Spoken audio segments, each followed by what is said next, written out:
दोस्तों तो इस वीडियो में बात करेंगे एनलॉन हेल्थ केयर आईपीओ के बारे में। तो ये मेन बोर्ड आईपीओ कल से खुलने वाला है। तो चलिए जानते हैं कि कंपनी क्या काम करती है, इसके फाइनेंशियल कैसे हैं, आईपीओ में अप्लाई करना चाहिए या फिर नहीं करना चाहिए, आईपीओ से कितना प्रॉफिट हो सकता है। वैसे मैं वीडियो शुरू करने से पहले डिस्क्लेमर दे दूँ, ये वीडियो किसी भी तरह का रिकमेंडेशन नहीं है। ये सिर्फ और सिर्फ इन्फॉर्मेशन और एजुकेशनल पॉइंट ऑफ व्यू से बनाई जा रही है। तो चलिए वीडियो को शुरू करते हैं। तो सबसे पहले आईपीओ की डिटेल्स को देख लेते हैं। आईपीओ 26 अगस्त से यानी कि कल से खुलने वाला है और 29 अगस्त को ये क्लोज होगा। फेस वैल्यू 10 रुपये पर शेयर है। बुकिंग प्राइस 91 है और आईपीओ में 164 शेयर्स का लॉट है। आईपीओ 121.03 करोड़ का है, तो बहुत छोटा आईपीओ है। तो इस तरह के आईपीओ में अलॉटमेंट मिलने के चांसेस बहुत कम होते हैं और पूरा का पूरा ये फ्रेश इशू का आईपीओ है। मेन बोर्ड आईपीओ है, कंपनी बीएससी और एनएससी के ऊपर लिस्ट होगी। आईपीओ के रिजर्वेशन पोर्शन को देखें तो इस आईपीओ में क्यूआईबीज के लिए 75% का पोर्शन है। रिटेलर्स के लिए आईपीओ में मात्र 10% का पोर्शन है। यानी कि एक तो आईपीओ का साइज छोटा है और रिटेलर्स के लिए पोर्शन भी बहुत कम है। यानी कि बहुत कम रिटेलर्स को इस आईपीओ में अलॉटमेंट मिलेगी। और एशियन के लिए आईपीओ में 15% का पोर्शन रखा गया है। कंपनी के बिजनेस के बारे में बात करें तो कंपनी 2013 में इनकॉर्पोरेट हुई है और ये एक केमिकल मैन्युफैक्चरिंग कंपनी है। यानी कि कंपनी फार्मा इंग्रेडिएंट्स और साथ ही एपीआईस यानी कि एक्टिव फार्मास्यूटिकल इंग्रेडिएंट्स बनाने का काम करती है। यानी कि हेल्थ केयर से रिलेटेड कंपनी का बिजनेस है। Company high purity pharmaceutical ingredients बनाती है जिसका बहुत सारे मेडिसिन के अंदर यूज़ किया जाता है। इसके अलावा जो न्यूट्रास्यूटिकल्स होता है, पर्सनल केयर प्रोडक्ट होते हैं और साथ ही एनिमल हेल्थ केयर प्रोडक्ट होते हैं, वहाँ पर इनका यूज़ किया जाता है। तो ये कंपनी न सिर्फ इंडियन स्टैंडर्ड को फॉलो करती है बल्कि जो ग्लोबल स्टैंडर्ड है उसको भी फॉलो करती है। और कंपनी हाई प्योरिटी प्रोडक्ट तैयार करती है। यानी कि बहुत सारे जो मेडिसिन है या फिर जो न्यूट्रिशन प्रोडक्ट बनाए जाते हैं, तो वहाँ पर कस्टमर की नीड होती है कि जो प्रोडक्ट है वो काफ़ी ज़्यादा प्योर होना चाहिए। तो कंपनी कस्टमर के अकॉर्डिंग प्योर प्रोडक्ट बनाने का काम करती है।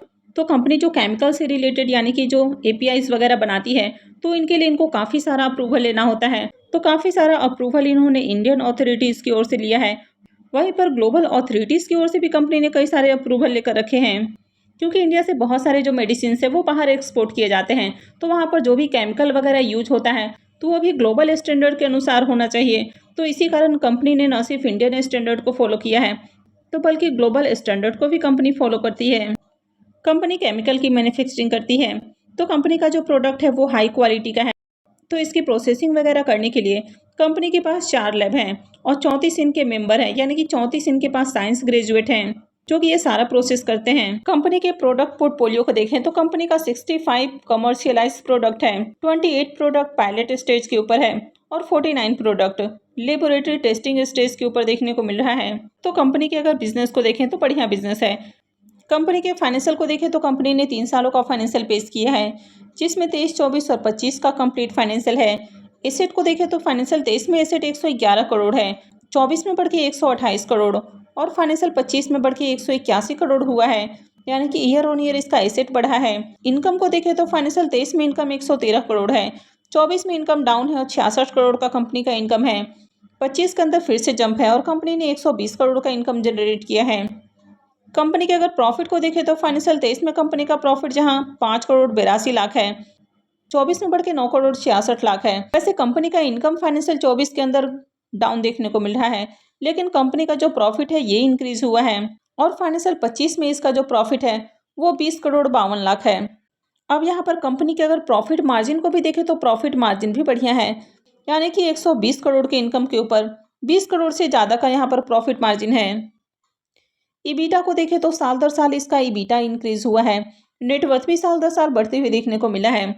अगर इसके रिजर्व को देखें तो फाइनेंशियल 23 में कंपनी का रिजर्व जहां नेगेटिव में था, फाइनेंशियल 24 में 5 करोड़ और फाइनेंशियल 25 में कंपनी के पास 40 करोड़ से ज़्यादा का रिजर्व है। वैसे कंपनी के अगर कर्ज को देखें तो कंपनी का जो कर्ज है वो पहले से कम हुआ है। वैसे इसके कर्ज को देखें तो इसका कर्ज पहले से कम हुआ है। यानी कि फाइनेंशियल 24 में कंपनी के ऊपर जहां 74 करोड़ का कर्ज था, अभी कंपनी के ऊपर 58 करोड़ का कर्ज है। तो कर्ज पहले से कम हुआ है, लेकिन फिर भी कंपनी के ऊपर जो कर्ज है ये थोड़ा ज़्यादा है। यानी कि कंपनी के पास अगर रिजर्व को देखें तो 40 करोड़ का रिजर्व है और कर्ज 58 करोड़ का है। यहाँ पर कंपनी आईपीओ से जो फंड रेज करने वाली है तो उसमें से 5 करोड़ रुपये कर्ज के भुगतान के ऊपर खर्च करेगी, लेकिन इससे कंपनी का कर्ज बहुत ज़्यादा कम नहीं होगा। तो कंपनी का जो ओवरऑल फाइनेंशियल है ओके फाइनेंशियल है। अब कंपनी के मार्केट कैप को देखें तो कंपनी भी छोटी है, मात्र 483 करोड़ का मार्केट कैप है। ROE 40.45 का है, तो ROE काफ़ी अच्छा है। ROC 21.93 का है, तो ये भी अट्रैक्टिव है। डेट टू इक्विटी रेशियो 0.73 का है, तो डेट थोड़ा ज़्यादा है। रिटर्न ऑन नेट वर्थ इसका 25.51 का है, तो ये भी अट्रैक्टिव है। और पैट मार्जिन भी 17.06 का है, तो पैट मार्जिन भी काफ़ी शानदार है। EBITDA मार्जिन 26.88 का है। अब यहाँ पर कंपनी के अगर पी मल्टीपल को देखें तो पी मल्टीपल 17.67 का है, यानी कि कंपनी बहुत ज़्यादा एक्सपेंसिव वैल्यूएशंस के ऊपर IPO लेकर नहीं आई है। वैसे बहुत सस्ता प्राइस भी नहीं रखा गया है, पर बहुत ज़्यादा महंगा भी नहीं है। तो चलिए एक बार इसको इसके पीयर से कंपेयर करके देख लेते हैं। तो कंपनी का पी मल्टीपल 17.67 का है। अगर मार्केट में इसकी लिस्टेड पीयर कंपनियों को देखें तो उनका जो पी मल्टीपल है वो इससे ज़्यादा ही देखने को मिल रहा है, यानी कि कंपनी बहुत ज़्यादा महंगे वैल्यूएशंस के ऊपर IPO लेकर नहीं आई है। IPO के ऑब्जेक्टिव को देखें तो कंपनी 30.72 करोड़ रुपए कैपिटल एक्सपेंडिचर के ऊपर खर्च करने वाली है। 5 करोड़ रुपए कंपनी कर्ज के भुगतान के ऊपर खर्च करेगी और 43.15 crore company working capital requirement के लिए खर्च करने वाली है। बाकी का जो पैसा है वो जनरल कॉर्पोरेट पर्पज़ के लिए यूज किया जाएगा। IPO के लॉट साइज को देखें तो IPO में 164 शेयर्स का एक लॉट है और एक लॉट के ऊपर इन्वेस्टमेंट अमाउंट 14,924 रुपये रहेगा। तो अगर आप IPO में रिटेल पोर्शन से अप्लाई करते हैं तो मिनिमम एक लॉट और मैक्सिमम 13 लॉट लगा सकते हैं। इस कंपनी में प्रमोटर्स की होल्डिंग अभी 70.26% है और IPO लिस्टिंग के बाद प्रमोटर की होल्डिंग कम हो जाएगी। IPO के शेड्यूल को देखें तो IPO 26 अगस्त से यानी कि कल से खुलने वाला है और 29 अगस्त को ये क्लोज होगा। अलॉटमेंट डेट 1 सितंबर है, रिफंड डेट 2 सितंबर, क्रेडिट डेट भी 2 सितंबर रहेगा और लिस्टिंग 3 सितंबर को होने वाली है। अब इसके प्रीमियम को देखें तो इसका प्रीमियम 5 रुपये के ऊपर ओपन हुआ है, यानी कि छोटा IPO है, इसके बावजूद भी पहले डिमांड नहीं थी। इसका प्रीमियम आज के दिन ही ओपन हुआ है, तो प्रीमियम अभी 5 रुपये के ऊपर ट्रेड कर रहा।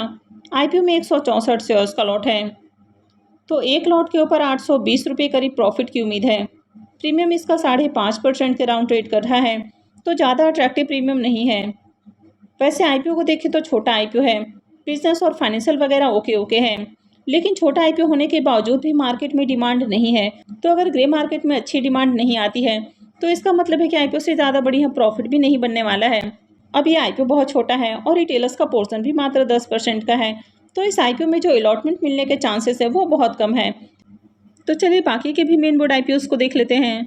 नेक्स्ट यहाँ पे विक्रान इंजीनियरिंग IPO, ये IPO भी कल से खुलने वाला है और 29 को क्लोज होगा। फेस वैल्यू 1 रुपये पर शेयर है, बुकिंग प्राइस 97 है और IPO में 148 शेयर्स का लॉट है। IPO 772 करोड़ का है, जिसमें 721 करोड़ के फ्रेश इशू हैं और 51 करोड़ का ऑफर फॉर सेल है। ये मेन बोर्ड IPO है, कंपनी BSE और NSE के ऊपर लिस्ट होगी। IPO में रिजर्वेशन पोर्शन को देखें तो QIBs के लिए 50% का पोर्शन है, रिटेलर्स के लिए 35% और HNIs के लिए 15% का पोर्शन रखा गया है। तो इसकी एंकर लिस्ट भी आ चुकी है, तो चलिए एंकर लिस्ट को भी देख लेते हैं। अब इस IPO के अगर एंकर लिस्ट को देखें तो IPO के एंकर लिस्ट में टोटल यहाँ पर आपको 21 नाम देखने को मिला है। जैसे कि यहाँ पर अगर आप bank of India mutual funds की ओर से देखें तो 4 स्कीम्स के जरिए पैसे लगाए गए हैं। उसी तरह यहाँ पर अलग अलग म्यूचुअल फंड्स कंपनियाँ और साथ ही जो डोमेस्टिक इंस्टीट्यूशंस हैं उनकी ओर से पैसे लगाए गए हैं। तो टोटल यहाँ पर 21 स्कीम्स के जरिए पैसे लगाए गए हैं, यानी कि 21 एंकर इन्वेस्टर्स हैं। अब 772 करोड़ का IPO है और IPO में 21 एंकर इन्वेस्टर्स आए हैं, यानी कि बहुत अट्रैक्टिव एंकर लिस्ट नहीं है, ओके एंकर लिस्ट है। इसके प्रीमियम को देखें तो इसके प्रीमियम में भी जंप देखने को मिल रही है। प्रीमियम पहले 19 रुपये के ऊपर ट्रेड कर रहा था, अभी 20 रुपये के ऊपर ट्रेड कर रहा। IPO में 148 शेयर्स का लॉट है, यानी कि एक लॉट से 2960 रुपये प्रॉफिट की उम्मीद है। प्रीमियम इसका 21% के राउंड ट्रेड कर रहा है, तो इससे बढ़िया प्रॉफिट की उम्मीद है। नेक्स्ट मेन बोर्ड IPO है अमंता हेल्थ केयर IPO। यह IPO 1 सितंबर से ओपन होने वाला है और 3 सितंबर को क्लोज होगा। फेस वैल्यू 10 रुपये पर शेयर है, बुकिंग प्राइस 126 है और IPO में 119 शेयर्स का लॉट होने वाला है। अब ये IPO भी मात्र 126 करोड़ का है, तो बहुत छोटा IPO रहेगा और पूरा का पूरा ये भी फ्रेश इशू का IPO है। मेन बोर्ड IPO है तो कंपनी BSE और NSE के ऊपर लिस्ट होगी। अब इसका भी प्रीमियम ओपन हो चुका है, तो इसका प्रीमियम 20 रुपये के ऊपर ओपन हुआ है। IPO में 119 शेयर्स का लॉट है, यानी कि 2380 रुपये। एक लॉट से प्रॉफिट की उम्मीद है। प्रीमियम को देखें तो प्रीमियम 16% के राउंड ट्रेड कर रहा है, तो इस IPO से भी बढ़िया प्रॉफिट की उम्मीद है। अब जेम एरोमेटिक्स आईपीओ के प्रीमियम को देखें तो प्रीमियम 28 रुपये के ऊपर ट्रेड कर रहा। आईपीओ में 46 शेयर्स का लॉट है, यानी कि एक लॉट से 1288 रुपये प्रॉफिट की उम्मीद है। प्रीमियम इसका 9% का राउंड ट्रेड कर रहा है। आईपीओ की लिस्टिंग कल होने वाली है। नेक्स्ट ऐप है विक्रम सोलर आईपीओ। इसका प्रीमियम अभी 38 रुपये के ऊपर ट्रेड कर रहा। आईपीओ में 45 शेयर्स का लॉट है, यानी कि एक लॉट से 1710 रुपये प्रॉफिट की उम्मीद है। प्रीमियम इसका 11-11.5% का राउंड ट्रेड कर रहा, तो इसे भी डिसेंट प्रॉफिट की उम्मीद है। इसकी भी लिस्टिंग कल होने वाली है। नेक्स्ट ऐप है श्रीजी शिपिंग आईपीओ। इसका प्रीमियम 34 रुपये के ऊपर ट्रेड कर रहा। आईपीओ में 58 शेयर्स का लॉट है, यानी कि एक लॉट से 1972 रुपये प्रॉफिट की उम्मीद है। प्रीमियम इसका 13-13.5% का राउंड ट्रेड कर रहा है। इसकी भी लिस्टिंग कल ही होने वाली है। नेक्स्ट ऐप है पटेल रिटेल आईपीओ। प्रीमियम अभी 54 रुपये के ऊपर ट्रेड कर रहा। आईपीओ में 58 शेयर्स का लॉट है, तो एक लॉट से 3132 रुपये प्रॉफिट की उम्मीद है। प्रीमियम को देखें तो प्रीमियम 21% से ऊपर ट्रेड कर रहा है, तो इस आईपीओ से बढ़िया प्रॉफिट की उम्मीद है। इसकी भी लिस्टिंग कल होने वाली है। तो कल के दिन मार्केट में 4 आईपीओ की लिस्टिंग है। इसके अलावा एक और आईपीओ मंगल इलेक्ट्रिकल आईपीओ का प्रीमियम अभी 21 रुपये के ऊपर ट्रेड कर रहा है। आईपीओ में 26 शेयर्स का लॉट है, यानी कि एक लॉट से 546 रुपये प्रॉफिट की उम्मीद है। इसके प्रीमियम को देखें तो प्रीमियम 4.25% का राउंड ट्रेड कर रहा, तो प्रीमियम काफ़ी लो प्राइस के ऊपर ट्रेड कर रहा, तो आईपीओ से ज़्यादा बढ़िया प्रॉफिट की उम्मीद नहीं है। आईपीओ का अलॉटमेंट आज होने वाला है और लिस्टिंग 28 अगस्त को होगा। वीडियो को डिस्क्रिप्शन में मैंने लिंक दे दिया है, वहां से जाकर आप आईपीओ के अलॉटमेंट को चेक कर सकते हैं। तो आई होप कि आपको वीडियो अच्छी लगी होगी। तो अगर आपको वीडियो अच्छी लगी है तो वीडियो को लाइक कर दें, चैनल को भी सब्सक्राइब करके रखें और वीडियो को अंत तक देखने के लिए आप सबका बहुत बहुत धन्यवाद।